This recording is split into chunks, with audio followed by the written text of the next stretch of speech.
இந்த உலக வாழ்க்கையே ஒரு சோதனை தான். இந்த உலகத்துல ஒவ்வொருவரும் ஒவ்வொரு முறையில இறைவனால சோதிக்கப்படுறாங்க.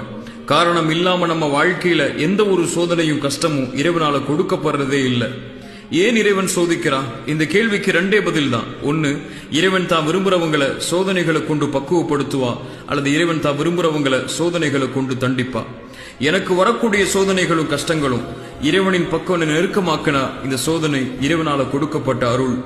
எனக்கு வரக்கூடிய சோதனைகளும் கஷ்டங்களும் இறைவனை விட்டு என்ன தூரமாக்கி இன்னும் பாவங்களின் பக்கம் நெருக்கமாக்கினா இந்த சோதனை இறைவனுக்கு கொடுக்கிற தண்டனை. சோதனைகள் வரும்போது நம்மளை கேட்டுக்கொள்ள வேண்டிய கேள்வி இதுதான்: இந்த சோதனை இறைவனின் பக்கம் நெருக்கமாக்குதா அல்லது தூரமாக்குதா? நெருக்கமாக்குனா இறைவனால கொடுக்கப்பட்ட அருள் அது, தூரமாக்குனா இறைவனால கொடுக்கப்படுற தண்டனை அது. இந்த உலக வாழ்க்கையே ஒரு சோதனை தான். இந்த உலகத்துல ஒவ்வொருவரும் ஒவ்வொரு முறையில இறைவனால சோதிக்கப்படுறாங்க. காரணம் இல்லாம நம்ம வாழ்க்கையில எந்த ஒரு சோதனை